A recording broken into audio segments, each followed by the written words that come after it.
ಯಾವುದೇ ಪ್ರಕರಣದಲ್ಲಿ ಪೊಲೀಸ್ನವರು ವಿದಿನ್ 90 days ಚಾರ್ಜ್ ಶೀಟ್ ನ ಫೈಲ್ ಮಾಡಿಲ್ಲ ಅಂದ್ರೆ ಆರೋಪಿಗಳಿಗೆ ಈಸಿಯಾಗಿ ಬೇಲ್ ಸಿಕ್ಬಿಡುತ್ತೆ ಇನ್ ಜನರಲ್ ಆಗಿ ಅಂತ ಒಂದು ಮಾಹಿತಿ ಇದೆ.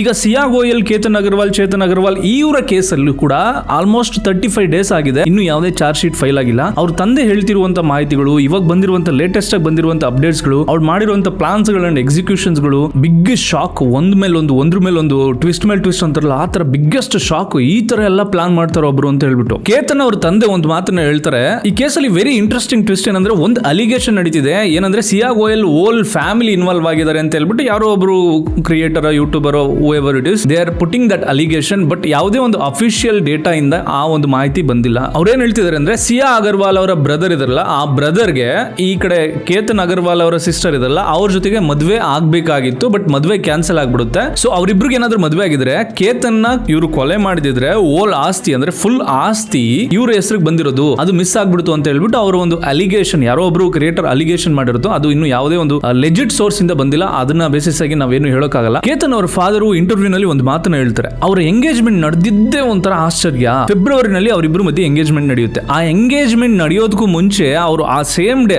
ಸುಮಾರು ಸಂಜೆ 5 ಗಂಟೆಗೇನೋ ಹೆಣ್ಣನ್ನ ನೋಡುವಂತ ಶಾಸ್ತ್ರ ಇರುತ್ತಲ್ಲ, ಅಂದ್ರೆ ಹೆಣ್ಣು ಗಂಡು ನೋಡೋದು, ಮೀಟ್ ಮಾಡೋದು, ಆ ತರ ಒಂದು ಶಾಸ್ತ್ರಕ್ಕೆ ಅಂತ ಹೇಳ್ಬಿಟ್ಟು ಒಂದು ಲೊಕೇಶನ್ ಫಿಕ್ಸ್ ಮಾಡಿರ್ತಾರೆ, ಒಂದು ವೆನ್ಯೂ ಫಿಕ್ಸ್ ಮಾಡಿರ್ತಾರೆ. ಅಲ್ಲಿಗೆ ಹೋಗಿರ್ತಾರೆ. ಅಲ್ಲಿಗೆ ಹೋದ್ಮೇಲೆ ಇವರೇ ಶಾಕ್ ಆಗ್ತಾರೆ, ಇಷ್ಟೊಂದು ಸೆಲೆಬ್ರೇಷನ್ ಈ ತರ ಎಲ್ಲ ಇದ್ ಮಾಡಿದಾರ, ಏನ್ ಸಮಾಚಾರ ಅಂತ ಹೇಳ್ಬಿಟ್ಟು ಅವಾಗ ಹೇಳ್ತಾರಂತೆ, ಇವತ್ತೇ ಎಂಗೇಜ್ಮೆಂಟ್ ಇಟ್ಕೊಂಡ್ಬಿಡೋಣ ಅಂತ ಹೇಳ್ಬಿಟ್ಟು. ಅವಾಗ ಕೇತನ್ ಅವ್ರ ತಂದೆ ಹೇಳ್ತಾರೆ, ಇಷ್ಟೊಂದು ಸಡನ್ ಆಗಿ ಆಲ್ ಆಫ್ ಅ ಸಡನ್ ಇಷ್ಟೊಂದು ಬೇಗ ಎಂಗೇಜ್ಮೆಂಟ್ ಮಾಡೋದು ಸರಿ ಬರೋದಿಲ್ಲ, ಗಂಡು ಹೆಣ್ಣು ಸ್ವಲ್ಪ ಟೈಮ್ ಕೊಡಿ ಅವ್ರಿಗೂ, ಅದಾದ ನಂತರ ನಾವು ಡಿಸೈಡ್ ಮಾಡೋಣ ಅಂತ ಹೇಳಿದಾಗ ಸಿಯಾ ಅವರ ತಂದೆ ಹೇಳ್ತಾರಂತೆ, ನಾನು ಆಲ್ರೆಡಿ ಸಿಯಾಗ್ ಮಾತಾಡಿದೀನಿ, ಎಲ್ಲ ಸರಿ ಹೋಗಿದೆ, ಅವಳು ಒಪ್ಕೊಂಡಿದ್ದಾಳೆ, ಸೊ ನಾವು ಮಾಡ್ಬಿಡೋಣ ಒಪ್ಕೊಂಡ ತಕ್ಷಣ ಅಂತ ಹೇಳ್ಬಿಟ್ಟು ಅರ್ಜೆಂಟ್ ಅಲ್ಲಿ ಈ ಒಂದು ಎಂಗೇಜ್ಮೆಂಟ್ ನ ಫೆಬ್ರವರಿನಲ್ಲೇ ಮಾಡ್ಬಿಡ್ತಾರೆ. ಆನ್ ದ ಸೇಮ್ ಡೇ ಹುಡುಗಿ ನೋಡುವಂತ ದಿನದಂದೇ ಈ ಒಂದು ಎಂಗೇಜ್ಮೆಂಟ್ ನಡೆದೋಗ್ಬಿಡುತ್ತೆ. ಈಗ ಪೊಲೀಸ್ನವರು ಈ ಕೇಸ್ ನ ಇನ್ವೆಸ್ಟಿಗೇಷನ್ ಮಾಡ್ತಾ ಇದ್ದಾರೆ, ಕಸ್ಟಡಿನಲ್ಲಿ ಇಟ್ಕೊಂಡಿದ್ದಾರೆ ಸಿಯಾ ಮತ್ತೆ ಚೇತನ್ ನ. ಆ ಇನ್ವೆಸ್ಟಿಗೇಷನ್ ಮಾಡ್ಬೇಕಾದ್ರೆ ಕೆಲವು ಮಾಹಿತಿಗಳು ಏನೇನ್ ಸಿಕ್ಕಿದೆ ಅಂದ್ರೆ, ಅವ್ರ ಫೋನ್ ಡೇಟಾನ ಇವರೆಲ್ಲ ಡಿಲೀಟ್ ಮಾಡ್ಬಿಟ್ಟಿದ್ರು, ಏನೇನ್ ಚಾಟ್ ಮಾಡಿದ್ರು ಎಲ್ಲ. ಇನ್ಫ್ಯಾಕ್ಟ್ ಅವರು ಸ್ನಾಪ್ ಚಾಟ್ ಅಲ್ಲಿ ಕೂಡ ಒಂದಷ್ಟು ಕಾನ್ವರ್ಸೇಷನ್ ಮಾಡಿದ್ರು, ಎಲ್ಲಾನು ಆಲ್ಮೋಸ್ಟ್ ಎಲ್ಲವನ್ನು ಡಿಲೀಟ್ ಮಾಡಿದ್ರು. ಪೊಲೀಸ್ನವ್ರು ಈಗ ಟೆಕ್ನಿಕಲ್ ರಿಕವರಿ ಮಾಡ್ಕೊಂಡ ನಂತರ ಕೆಲವು ವಿಷಯಗಳನ್ನ ಕಂಡುಹಿಡಿದಿದ್ದಾರೆ. ಅದೇನಂದ್ರೆ, ಒಬ್ಬ ಮನುಷ್ಯನ ಹೇಗೆ ಫಿಸಿಕಲಿ ಹ್ಯಾಂಡಿಕ್ಯಾಪ್ ಮಾಡೋದು, ಫಿಸಿಕಲಿ ಚಾಲೆಂಜ್ ಆ ಒಂದು ಸ್ಟೇಟಿಗೆ ಕಳಿಸೋದು ಹೇಗೆ ಅಂತ ಹೇಳ್ಬಿಟ್ಟು ರಿಸರ್ಚ್ ಮಾಡಿದ್ರಂತೆ. ಅದಾದ ನಂತರ ಸ್ಲೋ ಪಾಯ್ಸನ್ ಅಂದ್ರೆ ಆಲ್ ಆಫ್ ಅ ಸಡನ್ ಒಬ್ಬ ಮನುಷ್ಯನ ಕೊಲೆ ಮಾಡೋದು ಬೇಕಾಗಿಲ್ಲ, ನಿಧಾನವಾಗಿ ಒಂದು ಸ್ಟೆಪ್ ಬೈ ಸ್ಟೆಪ್ ಒಬ್ಬನನ್ನ ಕೊಲೆ ಮಾಡೋದು ಹೇಗೆ ಅಂತ ಹೇಳ್ಬಿಟ್ಟು ಕೂಡ ರಿಸರ್ಚ್ ಮಾಡಿದ್ರಂತೆ. ಸುಮಾರು ಕೊರಿಯನ್ ಮೂವೀಸ್, ಇಂಗ್ಲಿಷ್ ಮೂವೀಸ್, ಆ ತರ ಎಲ್ಲ ವೆಬ್ ಸೀರೀಸ್ ಗಳನ್ನೆಲ್ಲ ನೋಡಿ ಇವರು ರಿಸರ್ಚ್ ಮಾಡಿದ್ರಂತೆ, ಯಾವ ರೀತಿ ಒಬ್ಬ ಮನುಷ್ಯನ ಮುಗಿಸೋದು ಅಂತ ಹೇಳ್ಬಿಟ್ಟು. ಸೊ ಫೆಬ್ರವರಿನಲ್ಲಿ ಇವರಿಬ್ರು ಮಧ್ಯೆ ಎಂಗೇಜ್ಮೆಂಟ್ ಆಗಿದೆ. ಇದಕ್ಕೆ ಮುಂಚೆ ಇವರಿಬ್ರು ಯಾರು ಸಿಯಾ ಮತ್ತೆ ಚೇತನ್ ಅವರಿಬ್ರು ಮಧ್ಯೆ ಆಲ್ರೆಡಿ ಒಂದು ಲವಿ ಡವಿ ನಡೀತಾ ಇತ್ತು. ಬಟ್ ಈಕೆಗೆ ಏನಕ್ಕೆ ಹೇಳ್ಕೊಳಕ್ ಆಗಿಲ್ಲ, ಅವ್ರ ತಂದೆಗೆ ಆಗಿರ್ಬೋದು, ಅವ್ರ ತಾಯಿಗೆ ಆಗಿರ್ಬೋದು, ಅಥವಾ ಈ ಕೇತನ್ ಫ್ಯಾಮಿಲಿಗೆ ಆಗಿರ್ಬೋದು, ಏನಕ್ಕೆ ಹೇಳ್ಕೊಳಕ್ ಆಗಿಲ್ಲ ಅನ್ನೋದೇ ಒಂದು ಬಿಗ್ ಕ್ವಶನ್. ಇನ್ನೊಂದು ವಿಡಿಯೋ ನೋಡಿದೆ, ಅವ್ರ ಎಂಗೇಜ್ಮೆಂಟ್ ನಡೆಯುತ್ತಲ್ಲ ಆ ಡೇಸ್ ತುಂಬಾನೇ ಅಂದ್ರೆ ಲೈಕ್ ಗ್ರ್ಯಾಂಡ್ ಆಗಿ ಮಾಡಿರ್ತಾರೆ. ಅವತ್ತು ಒಬ್ರು ಆಂಕರ್ ಇರ್ತಾರೆ, ಸ್ಟೇಜ್ ಮೇಲೆ ಇವರಿಬ್ರು ನಿಂತಿರ್ತಾರೆ. ನಿಂತಿದ ನಂತರ ಒಂದು ಕ್ವಶನ್ ಕೇಳ್ತಾರೆ ಮೈಕಲ್ಲಿ. ಫಸ್ಟ್ ಸಿಯಾ ಏನೋ ಕೇಳ್ತಾರೆ, ಕೇಳಿದಾಗ ನೀನು ಕೇತನ್ ಅಲ್ಲಿ ಯಾವ ಒಂದು ಕ್ವಾಲಿಟಿನ ಇಷ್ಟಪಡ್ತೀಯಾ, ಏನು ನೋಡಿ ನೀನು ಇಷ್ಟಪಟ್ಟೆ, ಅವನು ಒಂದು ಹಸ್ಬೆಂಡ್ ಮೆಟೀರಿಯಲ್ ಅಂತ ಹೇಳೋದಿಕ್ಕೆ ನಿನ್ಗೆ ಏನು ಇಷ್ಟ ಆಯ್ತು ಅಂತ ಕೇಳಿದಾಗ ಅವಳೇನು ಹೇಳ್ತಾಳೆ, he is very kind and caring ಅಂತ ಹೇಳ್ತಾಳೆ.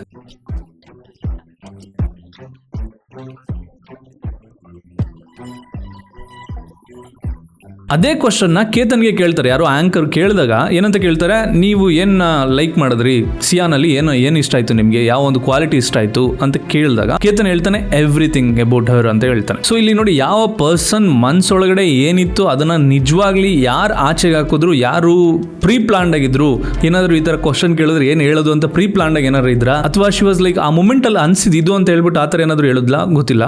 ಅಂಡ್ ಸುಮಾರು ವಿಡಿಯೋಸ್ಗಳು ಲೈಕ್ ಈ ಇನ್ಸಿಡೆಂಟ್ ಆದ ತಕ್ಷಣ ಸುಮಾರು ವಿಡಿಯೋಸ್ಗಳು ಬರೋದಿಲ್ಲ ಆಚೆಗೆ. ಅದಾದ ಸುಮಾರು ವಿಡಿಯೋಸ್ಗಳೆಲ್ಲ ಬರ್ತಾ ಹೋಗ್ತವೆ, ಎಲ್ಲರದ್ದು ಇಂಟರ್ವ್ಯೂಗಳನ್ನ ಮಾಡ್ತಾ ಇರ್ತಾರೆ. ಈಗ ಸಿಯಾ ಅವರ ತಂದೆ ತಾಯಿ ಹೇಳಿರೋದು ಏನಂದ್ರೆ, ಆಕೆ ತಪ್ಪು ಮಾಡಿದಾಳೆ ಅಂತ ಏನಾದ್ರು ಪ್ರೂವ್ ಆದ್ರೆ ಆಕೆಗೆ ಗಲ್ಲು ಶಿಕ್ಷೆ ಕೊಡಿ, ಆಕೆ ಏನ್ ಶಿಕ್ಷೆ ಬೇಕಾದ್ರೂ ಕೊಡಿ, ಇಲ್ಲಾಂದ್ರೆ ಆಕೆನೂ ಕರ್ಕೊಂಡು ಹೋಗ್ಬಿಟ್ಟು ಅದೇ ಫೋರ್ಟ್ ಇಂದ ಕೆಳಗೆ ತಳ್ಳಿಬಿಡಿ ಅಂತ ಹೇಳಿದ್ದಾರೆ. ಸುಮಾರು ಜನ ಅವರ ತಂದೆ ತಾಯಿ ಮೇಲೆ ಅಲಿಗೇಷನ್ ಆಗ್ತಾ ಇದ್ದಾರೆ, ಈ ತರ ಆಸ್ತಿ ಸಿಗುತ್ತೆ ಅನ್ನೋ ಕಾರಣಕ್ಕೆ ಇವ್ರು ಈ ತರ ಮಾಡಿಸಿರ್ಬೋದು ಹೋಲ್ ಫ್ಯಾಮಿಲಿ ಅಂತ ಹೇಳ್ಬಿಟ್ಟು. ದಟ್ ಇಸ್ ನಾಟ್ ಟ್ರೂ ಎಟ್. ಈಗ ಒಂದೊಂದೇ ವಿಡಿಯೋಸ್ಗಳು ರಿಲೀಸ್ ಆಗಿರೋದನ್ನ ನೋಡ್ತಾ ಹೋದ್ರೆ ಆಕೆ ಸ್ಟೇಟಸ್ ಯಾವುದೋ ಒಂದು ಪಬ್ಬಲ್ಲೋ ಬಾರಲ್ಲೋ ಏನೋ ಪಾರ್ಟಿ ಮಾಡ್ತಾ ಇರೋದನ್ನ ನೋಡಿದ್ರೆ ಶಿ ವಾಸ್ ನಾಟ್ ಮೆಚೂರ್ಡ್ ಎಟ್. ಆ ಟೈಮಲ್ಲಿ ಅವಳು ಆ ಆಲ್ಕೋಹಾಲ್ನ ಕನ್ಸ್ಯೂಮ್ ಮಾಡ್ತಾ ಇದ್ಲು ಅಂತ ಒಂದು ಮಾಹಿತಿ ಈಗ ಆಚೆಗೆ ಬರ್ತಿದೆ. ಎರಡನೇದೇನಂದ್ರೆ ಮೊನ್ನೆ ಪೊಲೀಸ್ನವರು ಕರ್ಕೊಂಡು ಹೋಗ್ಬೇಕಾದ್ರೆ ಆಕೆ ಮಿಡಲ್ ಫಿಂಗರ್ ತೋರಿಸ್ತಾಳೆ ಮೀಡಿಯಾಗೆ, ನೀವೇನು ಕಿತ್ಕೊಳಕ್ಕಾಗಲ್ಲ ಅನ್ನೋ ತರನೋ ಏನೋ. ಆ ಒಂದು ಆಟಿಟ್ಯೂಡ್, ಆ ಒಂದು ರಾಂಗ್ ಗೆಸ್ಚರ್ ಎಲ್ಲ ಏನಕ್ಕೆ ತೋರಿಸಿದ್ಲು, ಯಾಕೆ ತೋರಿಸಿದ್ಲು, ಆ ಒಂದು ಆಟಿಟ್ಯೂಡ್ ಹೇಗೆ ಬಂತು ಅಂತ ಹೇಳ್ಬಿಟ್ಟು ಈಗ ಸಿಯಾ ಅವರ ಲಾಯರ್ ಇದಾರಲ್ಲ, ಯಾರೋ ಡಿಫೆನ್ಸ್ ಲಾಯರ್ ಇದಾರಲ್ಲ, ಅವ್ರ ಕಡೆಯಿಂದ ಸುಮಾರು ಒಂದು ಲೈಕ್ ನೆಕ್ಸ್ಟ್ ಲೆವೆಲ್ ನಡೀತಾ ಇದೆ, ಏನೇನೋ ಕೆಲಸಗಳು ನಡೀತಾ ಇದೆ. ಅಂಡ್ ಇವರಿಬ್ರು ಸಿಯಾ ಗೋಯಲ್ ಮತ್ತೆ ಚೇತನ್ ಅವರಿಬ್ರು ಇರುವಂತ 2-3 ವಿಡಿಯೋಸ್ಗಳೆಲ್ಲ ಒಂದು ಕೆಫೆ ಕಾಫಿ ಡೇ, ಯಾವುದೋ ಒಂದು ಕೆಫೆಗೆ ಹೋಗಿರೋದು ಇರ್ಬೋದು, ಅಥವಾ ಯಾವುದೋ ಒಂದು ಕ್ರಿಕೆಟ್ ಮ್ಯಾಚ್ ಅಲ್ಲಿ ಅವರಿಬ್ರು ಒಟ್ಟಿಗೆ ಇರೋದಾಗಿರ್ಬೋದು, ಮತ್ತೊಂದು ಕಡೆ ಒಟ್ಟಿಗೆ ಇರೋದಾಗಿರ್ಬೋದು, ಆ ತರ ವಿಡಿಯೋಸ್ಗಳೆಲ್ಲ ಆಚೆಗೆ ಬರ್ತಿದ್ದಾವೆ. ಅವರಿಬ್ರು ಲವ್ ಅಲ್ಲಿ ಇದ್ರು, ಓಕೆ, ದಟ್ಸ್ ಓಕೆ, ಎಲ್ಲರೂ ಲವ್ ಮಾಡ್ತಾರೆ, ಅವರ ಒಂದು love story is fine. But ಈತನ ಜೊತೆಗೆ ಕಮಿಟ್ ಆಗಿ ಈತನ ಫಿಸಿಕಲಿ ಹ್ಯಾಂಡಿಕ್ಯಾಪ್ ಮಾಡೋದು ಹೇಗೆ, ಫಿಸಿಕಲಿ ಚಾಲೆಂಜ್ ಪರ್ಸನ್ ಮಾಡೋದು ಹೇಗೆ, ಚೆನ್ನಾಗಿರೋನನ್ನ ಕೈ ಕಾಲು ಮುರಿದ್ಬಿಟ್ಟು ನಾವು ಇವನ್ನ ಈ ತರ ಮಾಡೋಣ ಅಂತ ಹೇಳ್ಬಿಟ್ಟು ಪ್ಲಾನ್ ಮಾಡ್ಕೊಂಡಿದ್ರು. ನೀವು ನಂಬಲ್ಲ, ಕೇತನ್ ಅವ್ರ ತಂದೆ ಒಂದು ಮಾತನ್ನ ಹೇಳ್ತಾರೆ, May 31 ಇವರು ಲೋಹಗಢ್ ಫೋರ್ಟ್ ಗೆ ಹೋಗಿ ಬಂದಿರ್ತಾರೆ, ಸೇಮ್ ಟ್ರೆಕ್ಕಿಂಗ್ ಅಂತ ಹೋಗಿ ಬಂದಿರ್ತಾರೆ. ಸಡನ್ ಆಗಿ ನಾನು June 3ನೇ ತಾರೀಕು ಹೋಗ್ಬೇಕು ಅಂತ ಹೇಳ್ತಾಳಂತೆ. ಇಲ್ಲ June 3ನೇ ತಾರೀಕು ಆಗಲ್ಲ, ಏನೋ ಒಂದು ಇಂಟರ್ನ್ಯಾಷನಲ್ ಟ್ರಿಪ್ ಈ ತರ ಹಂಗಿದೆ ಅಂತ ಟ್ರಿಪ್ ಪ್ಲಾನ್ ಮಾಡ್ಕೊಂಡಿದ್ರೆ ಹೋಗಕ್ಕಾಗಲ್ಲ ಅಂತ ಹೇಳಿದಾಗ ನೆಕ್ಸ್ಟ್ June 6ನೇ ತಾರೀಕಿನ ಇಂಟರ್ನ್ಯಾಷನಲ್ ಟ್ರಿಪ್, ಅದೇ ಬಾಲಿಗೆ ಹೋಗ್ಬೇಕು ಅಂತ ಹೇಳ್ಬಿಟ್ಟು ಪ್ಲಾನ್ ಮಾಡ್ಕೊಂಡಿರ್ತಾರೆ.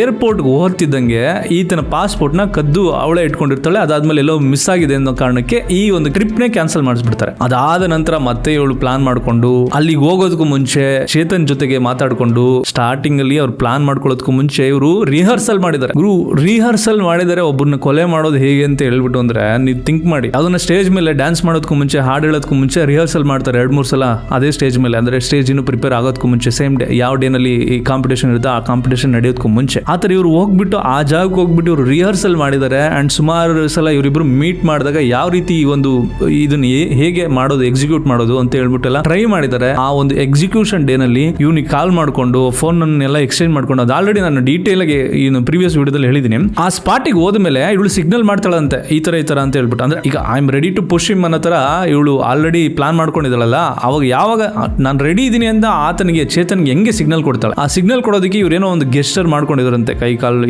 ಏನೋ ಸಮ್ ಗೆಸ್ಚರ್ ಮಾಡ್ಕೊಂಡು ಆತ ಸೇಮ್ ಸ್ಪಾಟ್ ಕರ್ಕೊಂಡು ಹೋದ್ಮೇಲೆ ಫೋಟೋ ತೆಗಿತೀನಿ ಅಂತ ಏನ್ ಪ್ಲಾನ್ ಮಾಡ್ಕೊಂಡು ಹೇಳ್ಬಿಟ್ಟು ಈಗ ಎಕ್ಸಿಕ್ಯೂಷನ್ ಮಾಡಿದ್ಮೇಲೆ ಆಕೆ ಬರ್ಡೇ ಇರುತ್ತೆ. ಆ ಬರ್ಡೇ ದಿನ ಏನೇನ್ ಸ್ಟೇಟಸ್ ಎಲ್ಲ ಹಾಕಿರ್ತಾಳೆ. ಓ ಮೈ ಗಾಡ್. ಜುಡಿಷಿಯಲ್ ವಿಚಾರದಲ್ಲಿ ಒಂದಷ್ಟು ವಿಷಯಗಳಿದೆ. ಏನಂದ್ರೆ ಈಗ ನಾನು ಹೇಳಿದ್ನಲ್ಲ, 90 days ಒಳಗಡೆ ಏನಾದ್ರು ಚಾರ್ಜ್ ಶೀಟ್ ಕರೆಕ್ಟ್ ಆಗಿ ಫೈಲ್ ಮಾಡಿಲ್ಲ ಅಂದ್ರೆ ಅವರಿಗೆ ಬೇಲ್ ಸಿಗುವಂತ ಚಾನ್ಸಸ್ ಜಾಸ್ತಿ ಇದೆ. ಈ ಸೋನಂ ರಘುವಂಶಿ ಕೇಸಲ್ಲಿ ಏನಾಗಿದೆ, ಸೋನಂ ರಘುವಂಶಿ ಅರೆಸ್ಟ್ ಮಾಡಿದಂತ ಮೇಘಾಲಯ ಪೊಲೀಸ್ನವರು ಅವರು ಒಂದು ಕೇಸ್ ನ ಫೈಲ್ ಮಾಡಬೇಕಾದ್ರೆ ಸೆಕ್ಷನ್ ಬರಿಬೇಕಾದ್ರೆ ಒಂದು ಮಿಸ್ಟೇಕ್ ಮಾಡ್ಬಿಟ್ಟಿದ್ದಾರೆ, ಒಂದು ಟೈಪ್ ಆಗ್ಬಿಟ್ಟಿದೆ. ಸೆಕ್ಷನ್ 403 ಅಂತ ಬರ್ಬಿಟ್ಟಿದ್ದಾರೆ, BNS section 403 instead of section 103 ಅಂತ ಬರೆಯೋದಕ್ಕೆ. ಈ ಒಂದು ಬ್ಲಂಡರ್ ಮಿಸ್ಟೇಕ್ ಇಂದ ಏನಾಗಿದ್ದಾರೆ, ಡಿಫೆನ್ಸ್ ಲಾಯರ್ ಯಾರಿದ್ದಾರೆ ಅಂದ್ರೆ ಸೋನಂ ಕಡೆ ಯಾರು ವಾದ ಮಾಡ್ತಾರೆ ಅವ್ರು ಬಂದ್ಬಿಟ್ಟು ಪೊಲೀಸ್ನವರೇ ಒಂದು ಕರೆಕ್ಟ್ ಕೇಸ್ ನ ಹಾಕೋದಿಕ್ಕೆ ತಪ್ಪು ಮಾಡಿದ್ದಾರೆ ಅಂದಮೇಲೆ ನಮ್ಮ ಕ್ಲೈಂಟ್ ಏನೋ ತಪ್ಪಿಲ್ಲ ಅಂತ ಏನೋ ಅವರ ಒಂದು ಪವರ್ ಇಟ್ಕೊಂಡು ಈ ಕೇಸಲ್ಲಿ ವಾದ ಮಾಡಿ ಮೇಘಾಲಯ ಹೈಕೋರ್ಟ್ ಇಂದ ಅವರಿಗೆ ಬೇಲ್ ಅನ್ನ ಕೊಡಿಸಿದ್ದಾರೆ. ಬೇಲ್ ಅನ್ನ ಕೊಡಿಸಿದ ನಂತರ ಈಗ ಮೇಘಾಲಯದಲ್ಲಿ ಶಿಲಾಂಗ್ ಅಲ್ಲಿರುವಂತ ಕೋರ್ಟ್ ಏನ್ ಮಾಡಿದೆ, ಸುಪ್ರೀಂ ಕೋರ್ಟ್ ಹೋಗಿದೆ. ಸುಪ್ರೀಂ ಕೋರ್ಟ್ ಹೋಗ್ಬಿಟ್ಟು ಅಲ್ಲಿ ವಾದ ವಿವಾದಗಳು ನಡೆದ ನಂತರ ಅಲ್ಲೇನಾಗಿದೆ ಅಂದ್ರೆ ಸುಪ್ರೀಂ ಕೋರ್ಟ್ ಅಗ್ರಿ ಮಾಡಿದೆ ಇದೊಂದು ಟೈಪೋ ಆಗಿದೆ ಅಂತ ಹೇಳ್ಬಿಟ್ಟು. ಬಟ್ ಸ್ಟಿಲ್ ಇನ್ನು ಎವಿಡೆನ್ಸ್ ಆಕೆ against evidence ಸುಮಾರಿದೆ.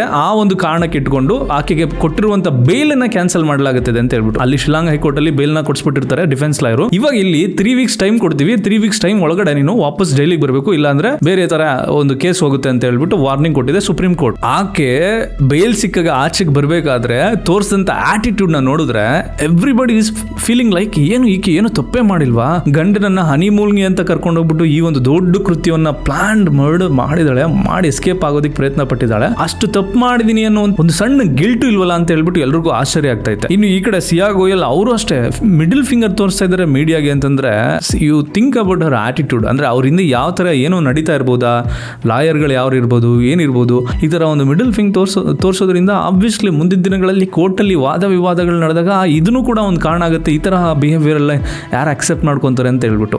By the way ಇಲ್ಲಿ ಇನ್ನೊಂದು ಅಂದ್ರೆ ಬೇರೆ ಆಂಗಲ್ ಅಲ್ಲಿ ಒಂದು ಇನ್ವೆಸ್ಟಿಗೇಷನ್ ಏನ್ ನಡೀತಿದೆ ಅಂದ್ರೆ ಸಿಯಾ ಗೋಯಲ್ ಅವರ ಫ್ಯಾಮಿಲಿ ಕಡೆಗೆ ಈಗ ಕಣ್ಣು ಬಿದ್ದಿದೆ. ಯಾಕೆಂತಂದ್ರೆ ಬರೀ 20 ವರ್ಷ ಆಗಿದೆ ಆಕೆಗೆ, ಅಷ್ಟು ಬೇಗ ಮದುವೆ ಮಾಡಿಸುವಂತ ಅವಶ್ಯಕತೆ ಏನಿತ್ತು? ಆನ್ ದ ಸೇಮ್ ಡೇ ಹುಡುಗಿನ ನೋಡೋದಕ್ಕೆ ಹೋಗುವಂತ ಆ ಒಂದು ದಿನದಂದೆ ಎಂಗೇಜ್ಮೆಂಟ್ ನ ಇಮಿಡಿಯೇಟ್ ಆಗಿ ಅರ್ಜೆಂಟ್ ಆಗಿ ಮಾಡಿಸುವಂತ ಒಂದು ಏನಿತ್ತು ಪ್ರಯತ್ನ ಏನಕ್ಕೆ ಮಾಡಿದ್ರು ಅಂತ ಹೇಳ್ಬಿಟ್ಟು ಕೇತನ್ ಅವರ ತಂದೆ ಹೇಳ್ತಿರೋದೇನಂದ್ರೆ, ಸಿಯಾ ಅವರ ತಂದೆಗೆ, ತಾಯಿಗೆ, ಅವರ ಅಣ್ಣನ್ಗೆ ಮತ್ತೆ ಇನ್ನೊಬ್ರು ಅವರ ಚಿಕ್ಕಮ್ಮನಿಗೂ ಅವ್ರಗಳಿಗೆ ಇದ್ರ ಬಗ್ಗೆ ಗೊತ್ತಿದ್ರು ಈ ತರ ಮಾಡಿದ್ರೇನೋ ಅಂತ ಹೇಳ್ಬಿಟ್ಟು ಈಗ ಡೌಟ್ಫುಲ್ ಆಗಿದೆ ಈ ಒಂದು ಕೇಸಲ್ಲಿ. ಯಪ್ಪ, ಈ ತರ ಕೇಸ್ಗಳನ್ನ ನೋಡ್ತಾ ಇದ್ರೆ ನನಗೆ ಅನ್ಸೋದೇನಂದ್ರೆ ಜನಗಳಲ್ಲಿ ರಿಯಲ್ ಆಗಿ ಈ ಒಂದು ಫೀಲಿಂಗ್ಸ್ ಅನ್ನೋದು, real feelings, original feelings, human connection ಅನ್ನೋದು ಎಲ್ಲ ಬಿಟ್ಟೋಗ್ತಿದ್ಯಾ, ಅಂದ್ರೆ ಲೂಸನ್ ಅಪ್ ಆಗ್ತಿದ್ಯಾ ಅಂತ ಅನಿಸ್ತಿದೆ. ಬಿಕಾಸ್ ಇವಾಗ ಫಾಸ್ಟ್ ಫಾರ್ವರ್ಡ್ ಫಾಸ್ಟ್ ಅಂತ ಏನಾದರೂ ನಡೀತಿದೆಯಲ್ಲ ಎಲ್ಲ ವಿಚಾರಗಳು, ಅದೇ ಒಂದು ಕಾರಣಕ್ಕ ಅಂತ ಅನ್ನಿಸ್ತಿದೆ ನನಗೆ ಈ ಥರ ಒಂದು ಕೇಸ್ಗಳನ್ನ ಸ್ಟಡಿ ಮಾಡಿದಾಗ. ಸಿಯಾ ಗೋಯಲ್ಗೂ ಸೇಮ್ ಈಗ ಸೋನಂ ರಘುವಂಶಿಗೆ ಯಾವ ಥರ ಒಂದು ಬೇಲ್ ಸಿಕ್ತು ಅದೇ ಥರ ಬೇಲ್ ಸಿಗುತ್ತಾ, ಅಂಡ್ ಬೇರೆ ಯಾವುದಾದ್ರು ಈಗ ಡಿಫೆನ್ಸ್ ಲಾಯರ್ ತುಂಬಾ ಸ್ಟ್ರಾಂಗ್ ಆಗಿದ್ರೆ ಬೇರೆ ಯಾವುದಾದ್ರೂ ಒಂದು ಕಾರಣಗಳನ್ನ ಇಟ್ಕೊಂಡು ಇವಕ್ಕೆ ಮಾಡಿಲ್ಲ ಅಂತ ಹೇಳ್ಬಿಟ್ಟು ಏನಾದರೂ ಪ್ರೂವ್ ಮಾಡೋಕ್ಕಾಗುತ್ತಾ? ಇನ್ಸಿಡೆಂಟ್ ನಡೆದಂಥ ಜಾಗದಲ್ಲಿ ಯಾವುದೇ ಒಂದು ಐ ವಿಟ್ನೆಸ್ ಇರಲಿಲ್ಲ. ಈಗ ಜಸ್ಟ್ ಟೆಕ್ನಿಕಲ್ ಎವಿಡೆನ್ಸ್ ಮತ್ತು ಅವ್ರು ಕೊಟ್ಟಿರುವಂಥ ಸ್ಟೇಟ್ಮೆಂಟ್ನ ಕೇಳಿ ಇವ್ರೀಗ ಒಂದು ಕೇಸ್ನ ಪ್ರೊಸೀಡ್ ಮಾಡ್ತಾ ಇದ್ದಾರೆ. ಬಟ್ ಬೇರೆ ಯಾವುದಾದ್ರೂ ಎವಿಡೆನ್ಸ್ಗಳು ಸಿಗುತ್ತಾ? ಎವಿಡೆನ್ಸ್ಗಳು ಸಿಕ್ಕರೆ ಮಾತ್ರನೇ ಈ ಒಂದು ಕೇಸಲ್ಲಿ ಒಂದು ಬಿಗ್ ಟ್ವಿಸ್ಟ್ ಸಿಗ್ಬಹುದು. ಸೊ ನಿಮ್ಗಳಿಗೆ ಏನು ಅನಿಸುತ್ತೆ ಅದನ್ನು ಕಮೆಂಟ್ ಮಾಡಿ. ಪಾರ್ಟ್ 1 ಪಾರ್ಟ್ 2ನಲ್ಲಿ ಸುಮಾರು ಡೀಟೇಲ್ಸ್ಗಳನ್ನ ಹೇಳಿದ್ದೀನಿ, ಇದರಲ್ಲಿ ಅದು ಆ ವಿಚಾರಗಳನ್ನ ನಾನು ಡಿಸ್ಕಸ್ ಮಾಡಿಲ್ಲ. ನೀವುಗಳೇನಾದರೂ ನೋಡಿಲ್ಲ ಅಂದರೆ ಆ ಪಾರ್ಟ್ 1 ಪಾರ್ಟ್ 2ನ ನೀವು ನೋಡ್ಬೋದು. And next